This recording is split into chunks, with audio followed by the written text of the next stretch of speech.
Hey there, welcome back to the Confident Communications Podcast. I'm your host, Molly McPherson. This week is going to get difficult. I am speaking with author Lara Currie. Now, Lara has over 27 years of experience helping people in high conflict situations. She has a special understanding of why people act the way they do during the difficult situations in their life.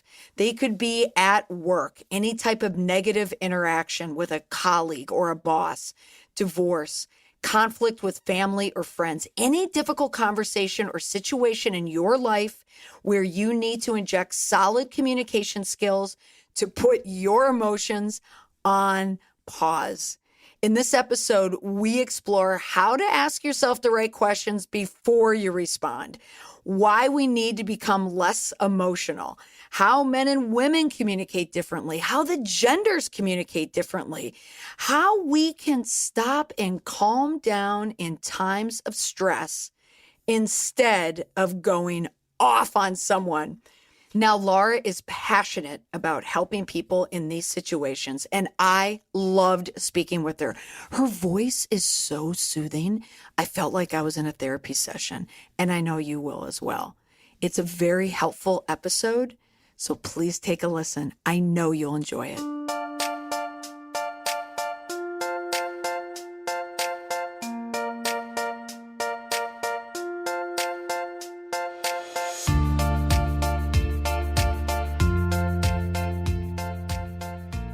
Hello, Lara. Thank you so much for joining me today on the podcast. Thank you. It's great to be here. Yeah. Now, Lara Currie, I love the name of just your business and the idea of difficult happens. Yes. It really does just sum up everything that you do. So, Lara, could you just tell me in a sentence, how do you help people? I help people understand why others act and react the way they do and why they act and react the way that they do. Oh, that's a good description. And I will admit, so I did a little digging and investigating on your background. Now, I would assume that you were coming at me as, a therapist or a counselor, but you have a very interesting background in journalism. Yes, I was an investigative journalist. Now, can you just tell me, because I see the dots and how they connect for the work that you do right now, but connect that dot for me. Where did you start and how did you get here? Sure. So I loved journalism, but being a Gen Xer like you, when I joined, I had the 60 minutes in mind. I wanted to catch someone in a dark room smoking and denying what they were, where I have the proof. And unfortunately at that time, it was the beginning of the death knell for truly great investigative journalism.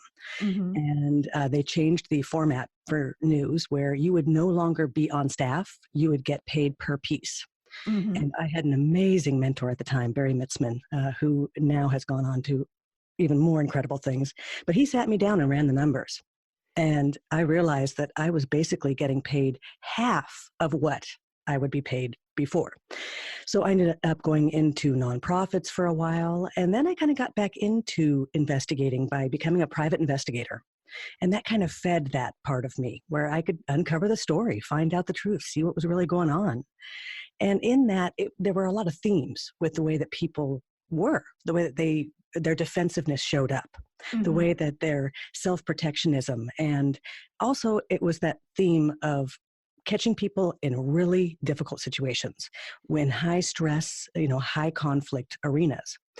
As my career moved on and my life moved on and kids and all that, I ended up going to work for the courts as a child advocate in high conflict divorces, Mm-hmm. where again, these same themes kind of played out. And I noticed that in high stress, high stakes positions, there are, again, the common themes, but then there are the reactions that happen where oftentimes you'd have people who are in total agreement, totally agree, and they are fighting because they don't see that they're saying the same damn thing. Yes. Oh, so this is fascinating. I have a similar background as well in that I did work in news, and a lot of journalists find out that the compensation doesn't necessarily match the work output that you're doing in that job. But Mhm. journalists, are drawn to stories, and they're also drawn to finding, that solution in a way that you're almost reading into the story. So you need to be intuitive. So it sounds like you're very tuned in to either the subject matter or your clients. Now tell me, this easily moves back to the word difficult, of course. So Mhm. how did that work when you moved from journalism and then you were in the courts and you're working with families? How did you get to where you are now? And it's around that word difficult. So tell me about where you are now in this journey. So I decided that I could put my superpowers to use during the extinction burst of my marriage. Oh, as, okay. as what happens with a lot of people is I was working with adults that were going through high conflict divorce, which was kind of ironic because I had also gone through a divorce. And I realized that if they could just learn a couple of key things about themselves, they would Mhm. have so much less stress. And then that kind of gets into well, then become a therapist and help people. But people have to want to help themselves. So I was talking to the wrong audience. Then I started thinking about the law firms, the attorney firms, the actual groups themselves that cater in these high conflict and high stress arenas. And sometimes even the front desk gal would have no idea what she would be thrown into the fire.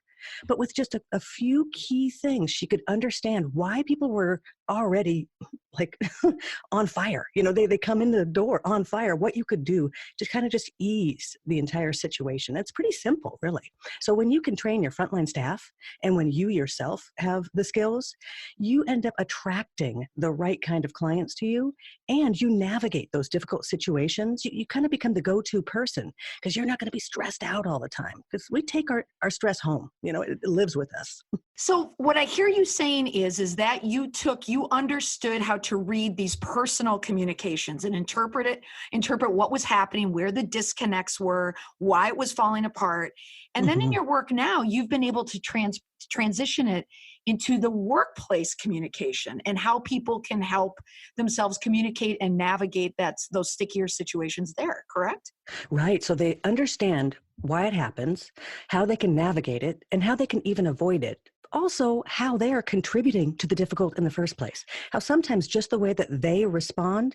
You had such an awesome episode. I don't remember the number, but it was like How to Spot a Liar, I think it was called. Yes, yes. And in that, there's just certain things that you key into.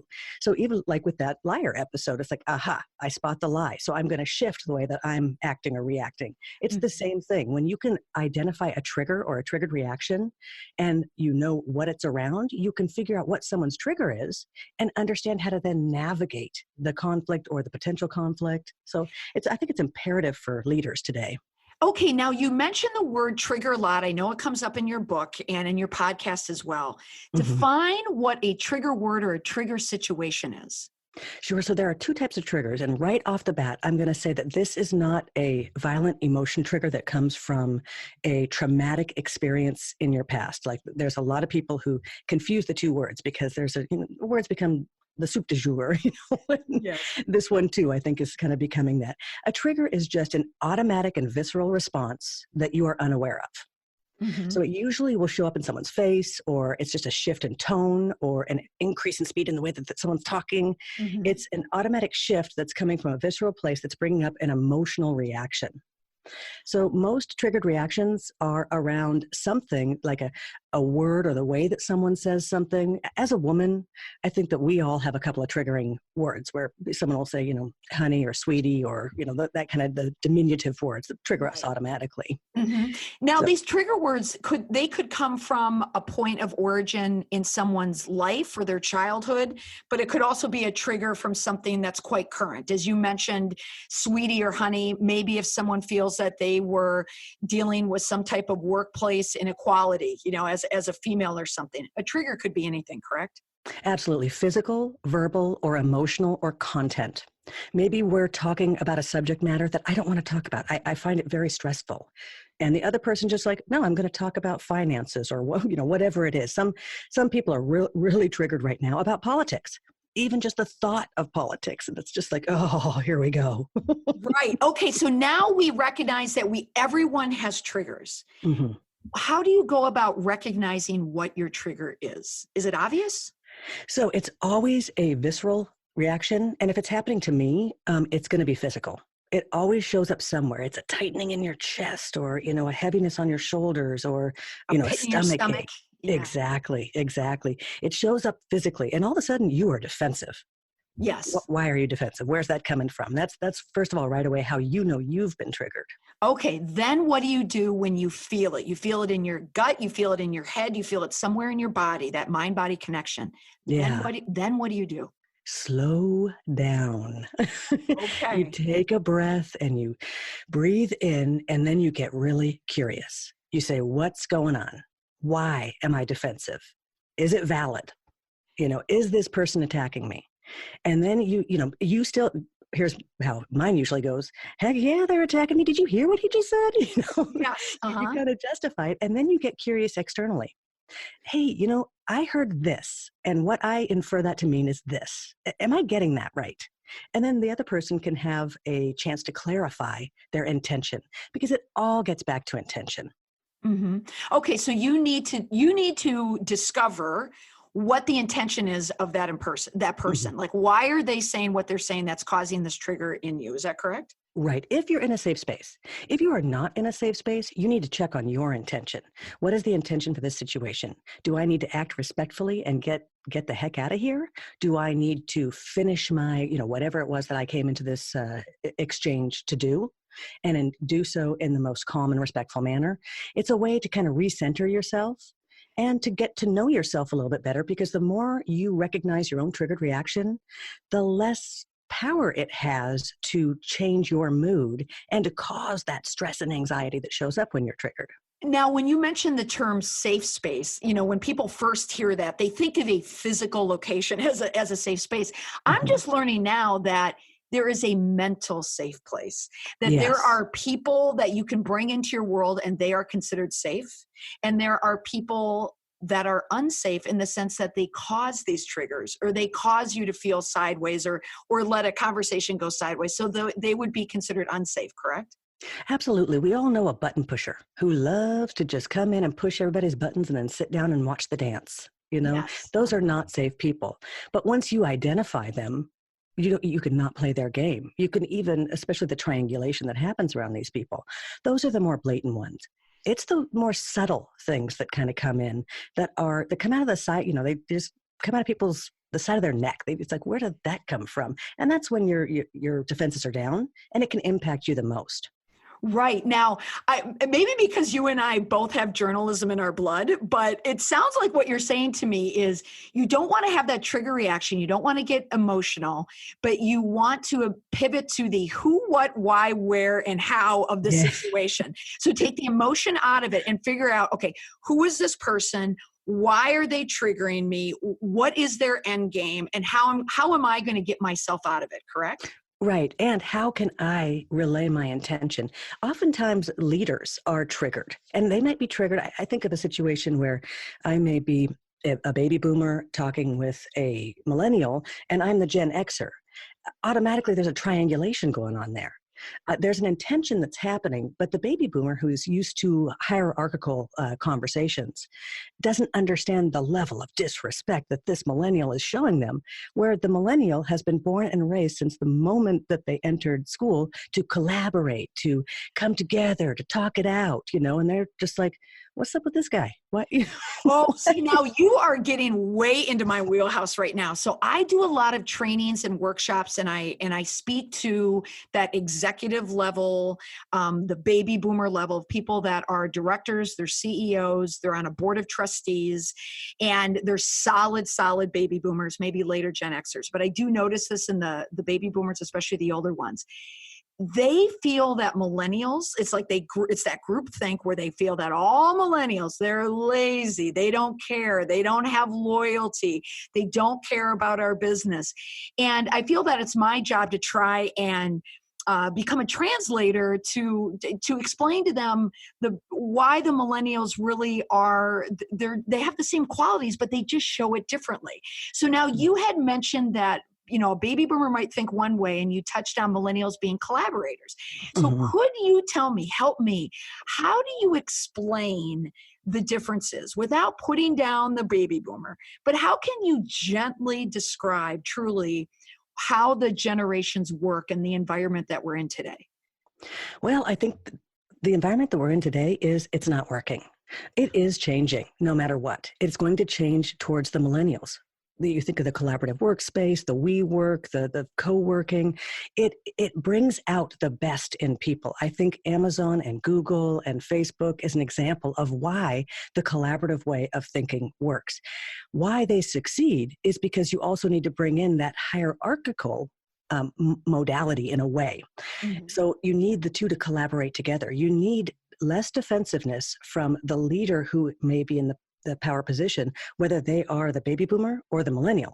Because automatically with age, there's going to be some defensiveness. You're going to start thinking you want to protect your territory in some way. So if you can collaborate in a way that says, I'm going to need this level of respect from you, and that looks like this to me. Because the millennial, they don't know what that looks like. They know what the level of respect looks like to them. And in their mind, they're like, I'm showing it to you. I'm bringing you into my circle and I'm talking to you. That is respect.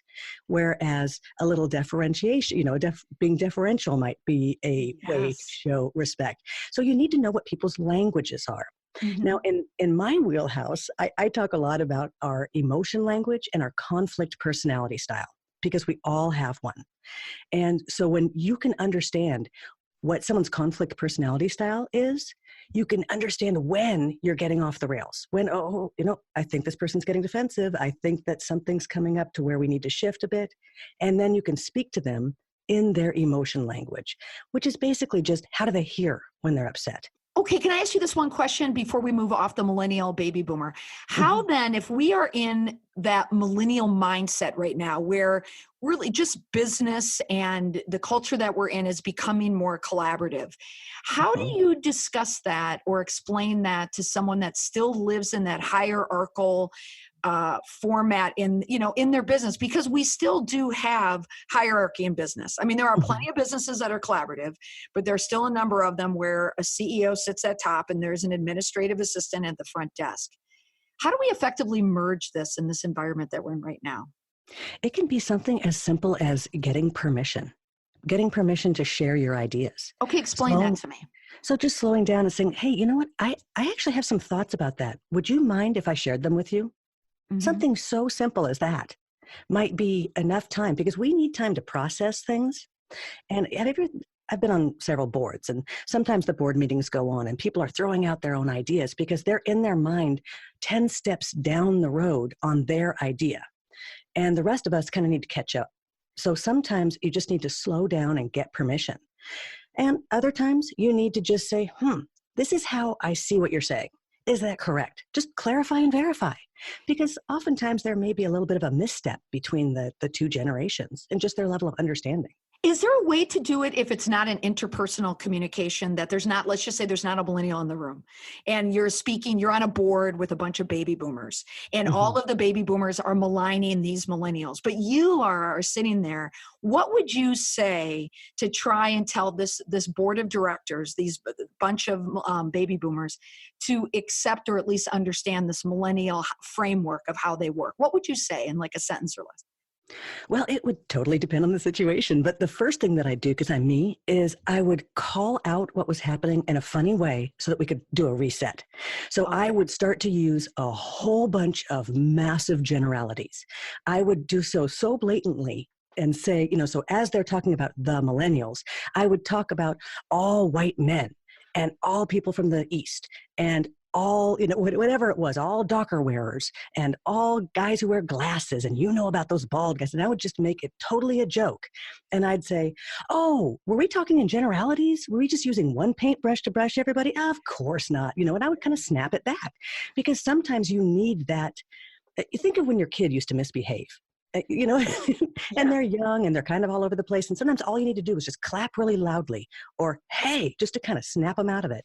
Right. Well, using humor can go a long way. Yes. And then you kind of call up to the surface that, clearly there's some defensiveness going on here. And then use myself as an example as to what I might be feeling defensive about. But then also show, so where's the nugget of gold in here that we get paid the big bucks to find? Because that's why we hired them in the first place. Oh, that's good. Bring them back in to say, all right, so how can we find this? Because you're the leader, you're in charge, you're the top dog. You can see some stuff that the rest of the people can't. Yes, you're ending on that compliment, and you're absolutely right, because I think with a lot of these baby boomers, and even on boards, there's still members of the greatest generation, that serve on boards and as trustees, that they don't want to feel out of place, out of date, that they've passed their time. They still want to feel relevant, and that there is a lot of power in the knowledge that they have, and just having that institutional knowledge of, that they bring to their position. So I think you're absolutely right about that. You have to leave them on a high, leave them happy. Absolutely. And it's amazing to me. So I did a whole interview series on millennials.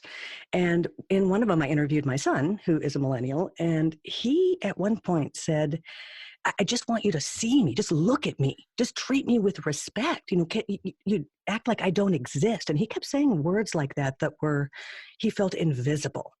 And a lot of the millennials feel the same. I think about some of the verbiage that comes up around, I know her as OCA. Anyway, certain people, it's like, it's diminutive. It kind of cuts them down. It labels them. And that's what people do. They like to paint you with a brush and dismiss you. But boxes and labels and qualifiers and quantifiers are only as good as they serve you. Whenever they are used to label and dismiss, that is where the danger happens. That is where the evil creeps in. Oh, absolutely. In my opinion. Yeah, I could not agree with you more. Okay, so then moving into another area that's somewhat similar, because they're not labels, but genders. We have very clear, distinct lines between males and females. Mm-hmm. Talk to me about the differences between the genders and how they communicate. Yeah, it's really interesting because women often talk in what I think of as permission language. They have to get permission first. And this has been drilled into our existence. Being a female, I feel like I can speak with authority on this issue. Mm-hmm. We're taught how to talk. We're taught how to communicate. And we're taught what's effective. Sure, there may be times when I have a little more power or I'm one up where I can just speak my mind and get something done by just saying, hey, this needs to be done. But we're taught that what is actually effective is getting permission, talking in a sing-songy way, dumbing down what you think. And this is done because we want to connect. We want to have a relationship. It's not like something manipulative, like, I'm going to, sweet talk this guy. That's not at all what we're doing. Right. It's, we meet someone we don't really know. We test it out. We play with words like, hey, I was thinking, but really, why did I need all of those clarifiers before saying, would you like to go get something to eat? Instead of, hey, I was thinking that maybe you and we could go, it's just too soft, the language. Well, when we talk like that, men have been trained since birth, since the beginning, to take charge. And what they see is, oh, she needs a little bit of assistance with this, so I'm going to help her with my language. Yes. Now, it sounds rudimentary. It sounds so infantile, but that is kind of the baseline. And when you one up each one of those conversations, step it up, the same thing is happening. So whenever you hear someone, we have to retrain the way that we have been taught to communicate with one another. And we have to retrain it one relationship at a time. We have to stop using those belittling words. And men have to stop saying things like, I think what Lara means is, they've given it a term. It's called mansplaining. Exactly. They come in and tell you what to do. Now, there is benefits too. Like when I explain this from a communication point of view, and I talk a lot about how we communicate online and how we communicate through talking points if we're doing media relations, that male spokespeople or male leaders will use more powerful language than female leaders. Exactly what you're saying. Now, how can we, though, merge these two together? How can women speak less permissive without giving the appearance of being bitchy? Like, how can we help women with this? So that gets into the perception of others. And you can't change the way people perceive you at all. What you can do is you can educate people on communication styles. There are going to be those that speak in verbal ways, meaning I'm going to tell you stories. I'm going to give examples. That's the way that I'm going to share information with you. Then there are people who will speak in visual ways where they will give you the imagery. They will speak. So understanding how people speak and how you can be heard and speaking in their language. And that's not male, female, or masculine, feminine. That is the way that they take in information. There is visual, verbal, and kinesthetic. So when you can kind of understand how they hear and then do the clarify and verify. Do you understand what I mean? Or if they are a, verbal processor, do you hear what I'm saying? Or if they're visual, do you see what I mean? Yes. Now, I heard what you said right in the beginning is that this is a one-on-one job. Mm-hmm. That it's not you're standing in front of a room and you want to communicate better as a female. It's every person in your life. You have to decide how you can effectively best communicate with that person, correct? Absolutely. And we all have a job to do. We have to call stuff out. So when we see someone being dismissed or someone's idea being taken, we need to say stuff. Now me, because I am who I am, I like to make a joke out of it. And I like to take it just one step too far. So if I see, Jeff taking Jane's idea or just re-explaining it, and maybe what he's doing is just verbally processing what she was saying, not even trying to take her idea. But I need to call it back out again because people will focus on him being the last person who said it as the owner of the idea. Just saying something like, yeah, Jeff, and I loved it the first time when I heard it from Jane, right? Remember when Jane said, just kind of bringing it back around, but not, like totally, don't be dissing on Jeff, but bring it back around to great. Yeah, you're verbally processing that and you're understanding Jane's idea correctly. You got to kind of call it out when you see it. Okay, so you had mentioned there's auditory, there's visual, and then there is kinesthetic. Okay, Yeah. so you have these three elements. Now, are you saying that as a communicator, if you're dealing one-on-one with someone, so let's just say it's a female-male relationship. It might be coworkers, colleagues. Mm-hmm. Does the female then have to identify, let's say Jeff, for example, how Jeff best processes information? Like, is he more auditory? Is he more visual? Like, is that what you're saying, the formula that you have to use? Yeah, so right there, Jeff was processing what Jane was saying in my example because he needed to verbalize it to kind of, and he could be a kinesthetic learner because kinesthetics got to get their hands in there and just do it. So he might have been processing it that way. And two things might be happening. Jane might be like, yeah, Jeff, are you stealing my idea? What the hell's going on over here? And Jeff's like, okay, I see. She's brilliant. I get what she's talking about. So you don't know. You got to disconnect right there. But if she identifies that, oh, he's not trying to steal my idea and mansplain it and, take over my idea. He's trying to verbally process it. But without the clarifying and verifying and calling it to the attention, you have as many other people are in the room. They all have an idea of what's going on there. I mean, maybe Bill had his head down on his phone and was texting and he pops up and Jeff is talking and he's processing that. And he's like, dang, Jeff, that is brilliant. He missed the whole exchange, So you just got to kind of call it out, especially as a leader. Oh, Lara, this sounds exhausting. So every person that you meet, you have to run them through this filter and figure out how they best process this. But I guess what I hear you saying is we all need to become less emotional about when we have a disruptive or disconnection with a person. We want to try and take that emotional conversation or those emotional triggers out and truly come in from a more intellectual point of view and try and just break down the best way that this person communicates, correct? I think it's almost emotive. I'm such a feeler. I'm an ENFP. I go around feeling everybody else's feelings for them. So you're welcome. You don't have to feel them. It's just always living within me. So I actually want to wed the two. Whenever I feel defensive, and I talk about it in my book, but I spent the first several decades of my life living that reactionary life, constantly being defensive, not understanding why I was reacting the way that I do. So I actually love it when I get defensive because then it's like, oh, there's something I'm not understanding. How can I figure it out? And in figuring it out, how can I help the other person understand what's happening too, so that we all reach a higher plane of understanding and communicating? It's sort of like 20, 30 years ago, nobody knew what StrengthsFinders was or Myers-Briggs was, or, it's the new way. Well, this is the new way. And I think that this challenge of all this intergenerational co-working that we're now doing is giving us this ability. And we as leaders, it used to be my mom's generation and we're quickly moving into it. I just turned 50 this year. It's like, oh, wait a minute. I guess it's my turn. I better, buckle into this new decade. And part of that is calling it out. Calling it out when you see it with Jeff and Jane, or just calling it out in a more calm way. Like when you see a Senate hearing where it was all men, but oddly enough, they've called in one female attorney who has not had anything to do with this case to be the spokesperson. That's dumbing it down. That's trying to spoon feed. And that's, first of all, to that woman, why did you take this position when you know exactly you are being used as a coat?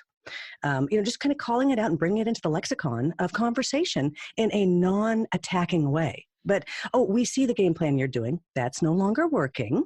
So let's bring the conversation to a higher level and a higher plane, and let's actually have that conversation. Now, when you're referring to that court case, were you referring to Judge Kavanaugh hearing? Oh, yeah, absolutely. Okay. All right. Now, but let's say the Judge Kavanaugh hearing. So they brought in the female prosecutor to ask the questions, and we all know why she did that. Are you saying she should have turned that down? I'm saying I'd like to bring it out and talk about why she took it and what her intention was in taking it and what she thought, so that we can, at the very least, call out what's happening. The emperor has no clothes on. And also being funny, I loved Matt Damon's portrayal. Oh, on Saturday Night Live. It was fantastic.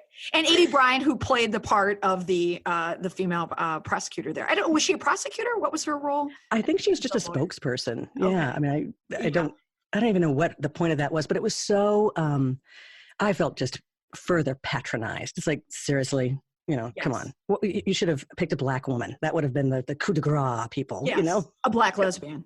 Yes, exactly. Well, okay. So Jewish. Yes, exactly. So let's take that scenario though. Let's bring it into the boardroom. Okay. Mm-hmm. So let's say you have a board of directors. They are all white males over the age of 60. Mm-hmm. And they decide that they have to bring a gal in. Mm-hmm. And it's always a gal. It's not a woman. We got a gal. Mm-hmm. Are you saying then that this gal should say something, should mention the elephant in the room? And if so, what should she be saying? I think it all depends on who you are. I like to use humor. One of the things that I would have personally done with Kavanaugh is I would have started calling out, this is my fantasy, right? I would have said things like, whoa, let's not get hysterical. Settle down. I would have used typical words that are juxtaposed, that were placed on women. I would do things like, I would use humor to kind of call it out in subtle ways, because I think that when you use defensiveness and anger, well, first of all, defensiveness brings out defensiveness. Mm-hmm. You can't walk into a room and be really defensive and not have everybody else get defensive right away. But you can also just be the example, teach them how to talk to you. You can even say things like, oh, actually, it's Ms. Currie, but thanks. Oh, okay. Now it sounds, even though I'm a female, we're of the same generation, mm-hmm. It does sound a little bitchy though, right? That's in the ear of the beholder. I like what Amy Poehler said. Yeah. I think it's Amy Poehler. She said, yeah, I'm a bitch because bitches get shit done. I'm sorry to swear on your podcast. I did not mean to, That's okay, but it was a good point. It's a salient point. And again, you use humor to soften this language. And right. I do that a lot as well, because in the work that I do, I am always coming up against the sexism talk, the mm-hmm. racism talk, the generational, I feel like I'm the translator. I'm always trying to explain to baby boomers why millennials are not the end of the world. Mm-hmm. Explaining to males why females have every right to be in the position that they're in, and that we should not classify them and just appoint them just because they're gals or they're ladies that we're bringing on a board. So what I hear is that you want to try and remove as much emotion as you can, take the defensiveness away. Or embrace the emotion. Or embrace the emotion, but try and smooth out the edges by really just calling it out. Yeah, and understand what it means. I have a series all about every single emotion and what its purpose is, because every emotion has a purpose. So whenever I see someone saying something, oh, she's such a bitch, my very first question is, what are you afraid of? Because only someone who gets angry, oh, well, she's a bitch, is fearful. That's someone who wants to take their marbles and go home. That's not someone who's like, wow, she seems aggressive, or that reaction that she had seems out of step with what's actually happening here. Those are very different things. And that emotion, I have to say, in the work that I do, fear, mm-hmm. is now, I think, the biggest block or challenge for so many people, whether it's understanding another person, whether it's how to use Facebook or how to use Twitter, or people are just afraid. They're afraid of Yes. what can happen. And that fear, capital F, comes in so often. Now, you have a book, Difficult Happens, How Triggers, Boundaries, and Emotions Impact You Every Day. And it's obviously chock full with all this information as well that we're learning about today. Now, Lara, before we wrap up, is there any type of like just a big idea, big advice that you could, if you could speak to that listener right now, male or female, millennial, baby boomer, Gen Xer, but someone that just can't get through in the workplace, they're just struggling with something. What could they do going into work today to try and smooth the edges of that relationship and the environment that we're in? What's the smartest thing to do? I think the very first thing is to listen closely to how people want to be heard, because they're going to be telling you every single day. Everybody wants to be seen. And they're all screaming into the wind on how that can happen. But when you don't tune in to listen, so when you have a conflict with someone else, they want to be seen in a certain way. They want to be heard in a certain way. Try and figure out what that is. And if you're just like you're too far gone, get curious with them and ask questions. Sometimes just saying, hey, I noticed XYZ. Are you seeing it the same way? And kind of pull them in. Get curious around them. Ask questions. Now, I'm going to say there is a no-go zone when it comes to mentally ill people or people who wish you, bad. And then you just got to protect yourself. You got to stop triangulating with anybody else around you. But curiosity and an open mind will take you far. Yes. Okay. That is such good advice. And the listening is so key. Is so key. You want to get to the gut of what the problem is and strip that emotion away if you can. Lara, thank you so much. Your information was so good. I wish I could pack you up and bring you to all the meetings with my clients and all the talks that I give, because this is such valuable information. How can my listeners find out more about you? I would love it. And thank you so much for having me on. I love to geek out about this stuff. I could do it all day. I would just love it when people throw scenarios at me. I'm like, all right, let's get into this. This is what we can do. Well, everybody can find me at difficulthappens.com and on all the socials as Difficult Happens. And of course, you have your podcast as well. Yes, Difficult Happens, effective communication for bosses. Oh, that's wonderful. And you'll hear it in that melodic, soothing voice of Lara's when she speaks. Lara, thank you so much for joining me today. This was such valuable information. I know for my listeners, but for me as well. I am going to take this and bring this right out on the road. So thank you so much. Thank you. This was fun. Oh, wasn't that amazing advice? I meant it when I said I wish I could bring Lara with me to all of my workshops, all of my trainings, and have her sitting just behind my shoulder to help me find the perfect answer for any difficult situation. Now, if you want more help by Lara, of course, you can find it in her book, Difficult Happens, How Triggers, Boundaries, and Emotions Impact You Every Day. It can be purchased on Kindle and, of course, on Amazon. Everything is on Amazon. Thank you so much for listening to this week's episode of the Confident Communications Podcast. If you want more tips, you can always subscribe to this podcast on Apple iTunes, Stitcher, or wherever you listen to your podcasts. Remember, I want to help you become a modern age communicator in your industry and help you build a crisis-proof reputation for you and your business. Bye for now.